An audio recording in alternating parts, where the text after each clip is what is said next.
Welcome to video 0 of this multi-part series where we'll be creating an Instagram clone app from scratch using FlutterFlow and Supabase. In this series, you'll not only learn the basics of FlutterFlow and Supabase, but you'll also learn more advanced features that are not taught anywhere else, such as push notification features, Google authentication sign-ins, as well as real-time database updates. So let's get into making our Instagram clone app right now.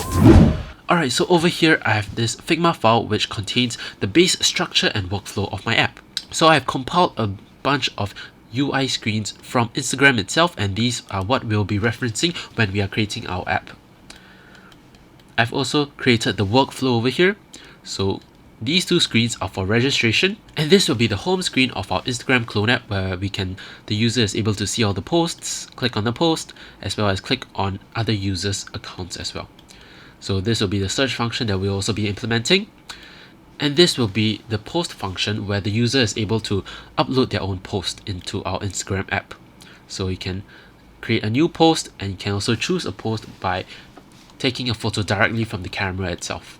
And this will be the user profile page where the user will be able to see all his details over here, such as his number of posts, number of followers, as well as the number of people that he or she is following, as well as being able to edit his profile page. And last but not least is the chat function, which we'll also be implementing as well with real-time chat updates.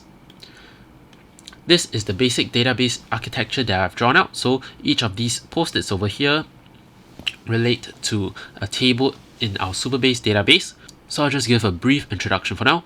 We will have this posts table, which will contain the details for our posts, as well as a user data table, which will contain all of the extra information that we want to store about our users. And these post-its in yellow over here are relationships tables, which relate our post as well as user data table together, and I'll explain what these relationship tables are later into this course. Last but not least is the workflow in text form over here. Alright, so this should give you a good overall idea of what our app should look like with the UI pages over here, as well as the workflow that is defined here, as well as in words over here. So in the next video, we'll be seeing how we can actually create the registration pages of our Instagram clone. So stay tuned for that, and I'll see you in the next video.